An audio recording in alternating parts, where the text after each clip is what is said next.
Hello everyone, Jimmy is with you. I am glad to see you all again on my channel. Thank you to everyone who supports me with likes and subscriptions to the channel. It is very motivating to please you with new videos every day.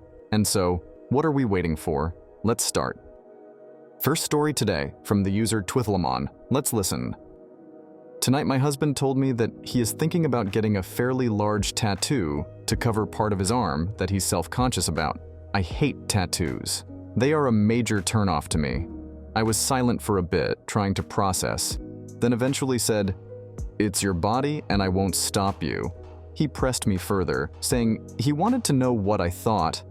I said I liked his body exactly the way it is, and if he got a tattoo, I would find him less attractive.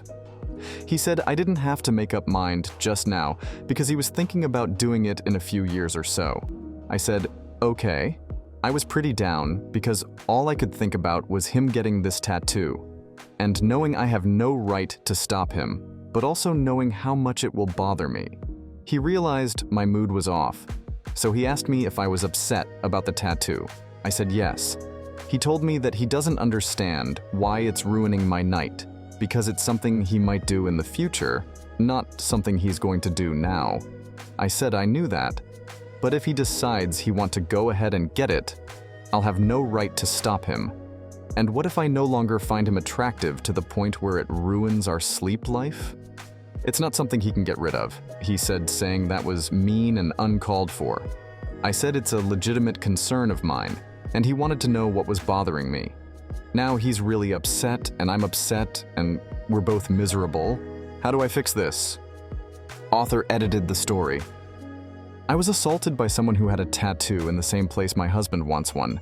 Ever since the assault, tattoos give me an uncomfortable feeling. That's why I'm worried I won't be attracted to him anymore. Not because he doesn't look exactly how he did when we first got together, or because I think tattoos themselves are oogly. I don't want to tell my husband about the assault, which is why I left it out of the original post. Author update the story. I told my husband everything. The assault, why I'm worried about the tattoo, everything. I had an anxiety attack during it, but managed to make it through. We agreed that if he still wants a tattoo, he'll try a temporary one first to see if it's a trigger. If it is, he just won't get one. Simple as that.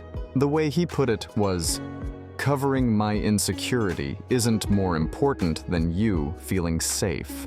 I am ultimately glad I told him, because I didn't like hiding something from him. And his reaction to all of it was better than I had even hoped. But telling him when I spent years not telling anyone has reopened a lot of old wounds and has made it feel more real.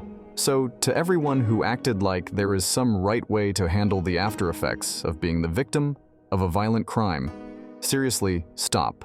I did therapy. It helped with some things, not others. It's not like therapy is a magic wand that suddenly makes everything that happened to you, okay? I still have triggers. I could be in therapy for another decade and possibly still have those triggers. That doesn't make me a bad person or a person somehow undeserving of my husband's love. I came to this sub looking for advice and was met with shaming. None of you know how much I cried over your comments, thinking that I was a crazy, manipulative wife, worrying that my husband would leave me over something I already knew was a mistake. I will never come here for advice again, and I hope you all show your spouses a hell of a lot more empathy than you showed me. Conversely, to everyone who tried to help and understand, thank you. And especially thank you to people who reached out in private messages offering support and sharing your own personal stories. What I think about this story, I think it because you left the assault out of your original post, didn't you? Correct me if I'm wrong. I think you added that as an edit and a response to a later comment. Without the assault, your post did come across as controlling or manipulative. Knowing about the assault and the related trigger over tattoos was critical to understand where you were coming from. As a result, the advice you ultimately got was, you have to tell him about the assault, because without that information, he's going to think that you're just trying to be controlling and manipulative over what he wants to do with his own body. And you took that advice, and you told him about the assault. And what happened? Everything suddenly makes sense to him, and now you're both on the same page about the tattoo. The issue is resolved, and your bond with your husband has been strengthened. Let's see the user's comments and author answers. The comments that I saw on that post, which were remotely negative, mostly were posted before you made your edit and revealed the vulgar assault situation. I do have a lot of sympathy for you, and I don't think you're horrible, but your wording in this post is absurd. You asked for advice, and people disagreed with you, telling your husband you wouldn't have sleep with him if he got a tattoo. They found that to be unreasonable. That is what advice forums are about. Did you expect wholehearted support and agreement? If someone doesn't give all the relevant information, people can only judge what they read. OP should have added all info before getting pissy that people were giving opinions based on the small amount of context. First, I asked, how do I fix this? Not how do I convince him he shouldn't get a tattoo. Even before I disclosed the essay, a response of apologize to him because you're in the wrong would have been far more helpful than your husband should buy a fleshlight and we'll see you in the divorce forum soon. I never said I was right. In fact, I thought I messed up. People didn't bother to consider that before assuming I was trying to control him. Second, even after I disclosed the essay, people called me controlling, shallow, and ridiculous. People downvoted pretty much all of my comments, including the comment about why I struggled to tell him. People also told me I had plenty of time to tell him and messed up by not telling him. That's not advice. That's kicking someone when they're down, and it was uncalled for. The next story from user Maxi, let's listen. My girlfriend 30 and I 29 back in 2020 decided to move out of state and start living together after over 10 years of friendship and 2 years of dating.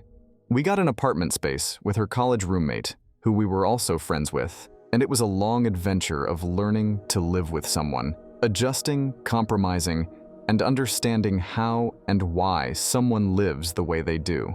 Eventually, the college roommate moved out 2 years later, and while we love her to death, we struggled to take care of her 2 cats that she adopted while we took care of our own 2 as well. We got to live together as just us 2 for 8 months, and we were on a steady path of improving both our individual lives and our relationship until my GF thought to invite her sister to live with us. To give context, my girlfriend came from a hellishly strict household, from no internet or going out till an adult, high expectations in school, so on. Her and her sister would endure their drunken dad, who'd always put them on edge when he was around, force them to hide in their rooms, and then berate them from outside their door. It was so much that my GF actually ran away, almost started up a new life in a different state until guilt brought her back, and while things were talked out, the issues never were resolved. What's worse was her sister, who'd put some blame on her from time to time for whenever her dad targeted her when she was not around, forcing more guilt. Moving out was my Jeff's second chance of trying to be free. My girlfriend invited her sister out to live with us because she also felt like she needed to get out, and out of kindness, my girlfriend offered. We drove to her with a U-Haul, helped pack her things, then carried everything into our space within a day. A year has passed, and it's only been negative. Her sister also has 2 cats, and once again, we had to help take care of them. But compared to our old roommate, her sister expects us to. Don't let her 2 cats enter our room. Don't let our 2 cats enter her room. Stop our cats from being near her door around 3 a.m. Don't let the cats interact and so on. We had to cage our cats temporarily because when we are both at work, she doesn't want to handle any of the cats. She drinks occasionally and sometimes goes into a spiral that forces my GF to take care of her. We've tried talking, and while they talked it out, nothing gets resolved. My GF just feels on edge when her sister is around, has to hide with the cats in our room, and if something went wrong, we hear her berate us near our door. Sound familiar? With our lease finally ending soon, I've been trying to convince my GF to move to a new place, but would leave her sister screwed with no place to go. We can't think of any solutions, and while I don't socialize with her sister much at all, even after I and my girlfriend spoke our mind, nothing really got through. I want us to get out, but then I'm potentially leaving someone homeless. Eta? Author add the additional information.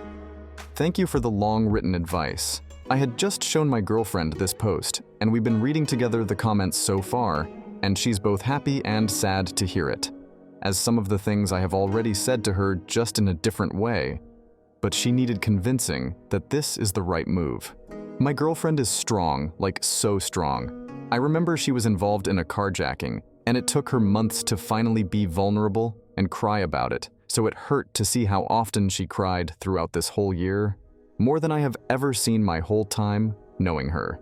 She teared up after I read this comment aloud, but in a good way, because she was scared that her and myself would be bad in trying to find peace living alone. As for inviting the boyfriend, 27-something, we've been friends with him for a good several or so years, before he got together with my GF's sister. Me, my GF, and the sister's BF came to the idea that he come here, he work, and then all four of us can pitch in and get a big house for all of us to live together. Yeah, we were naive. I'd be much more comfortable with us moving out if he had a job, because he's been here for 9 months, but he hasn't. Our plan is to enjoy the holidays, visit my family, and then once New Year's passes, we will tell them the news. It gives them 5 months before the lease ends, and then we can also see what her BF decides to do, whether he wants to fly back or stay here and actually work things out. It just sucks cause we both are anxious about the long 5 months, as her sister's reaction will decide how we live for the remaining time here. Author update the story. A while ago, I made a post explaining a situation where my girlfriend's sister started living with us and it's been hell. I had deleted the post instead of muting the notifications by accident, as I didn't expect it to gain traction. When it asked if I was sure, I didn't realize what for lol. But for a version. Girlfriend moved out of abusive home. She offered her sister a space in our house to escape abusive home. She ends up being abusive. We flew her boyfriend out here so she can be happy. Lives with us for a year with no job. We don't want to live with them anymore. I created a post asking if I was in the wrong and how to approach the situation. If anyone needs more context, I'll gladly fill you in. The post I made was unanimous in saying, we just need to tell them and leave. Most were kind. Some called us, but I can't blame them. Well, good news for anyone who saw the OG post and for the people just joining in, but we did tell them in the beginning of January. We were extremely anxious about it, but when we talked about it, we felt relief off our shoulders. Of course, her sister cried about it, saying a lot of things to try to convince us to stay. And we firmly just said we wanted to leave. We did not say because of her, we simply said we wanted to be on our own since the last 5 years living out on our own, it was never us two. Since we had a roommate for the first 3 years, and now her sister. She admitted defeat and said she was fine with it, and now we're moving out in May once our lease ends. It doesn't come without the weekly comments to guilt us to stay, all from her sister, which we have had answers for each one. I don't want us to lost contact or stop talking after all this. We always invite them out to eat or explore, play games, watch movies, bring them with us to visit our respective families for the holidays. Always a no.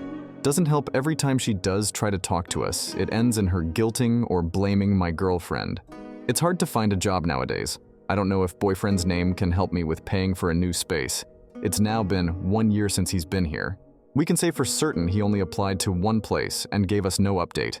I'm sure him saying he doesn't want to work somewhere that pays him below X amount doesn't mean anything. There's plenty more, but we've been growing thicker skin and now just looking forward to living just used together. Might not necessarily need a post, but just wanted to make this too, thank the people on here that encouraged or kicked our asses to take a stand. Is there anything we should plan ahead for in handling a person with this kind of personality? That what I think about this story, I can't get over the fact that they caged their cats during the day to please her sister.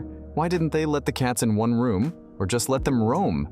I don't understand what was the sister's issue with their presence, and what did she do with her cats during the day?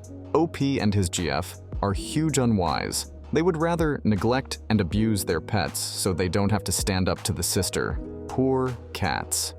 Let's check the user comments. People who are calling the girlfriend spineless have never grown up in an abusive home. And it shows. The GF has been conditioned from childhood to put others before herself, to placate the person who gets abusive, to avoid all conflict with them. She would feel incredibly guilty to be putting her needs and wants above the emotional and physical needs of her sister. She needs therapy as she faces this huge step. Glad her boyfriend is gently pushing her to establish boundaries, a little bit at a time. With therapy and a supportive partner, she can do it. Thanks to everyone who watched to the end. I really appreciate your support, and thanks to everyone who was at the first part today. See you in the second. I love everyone.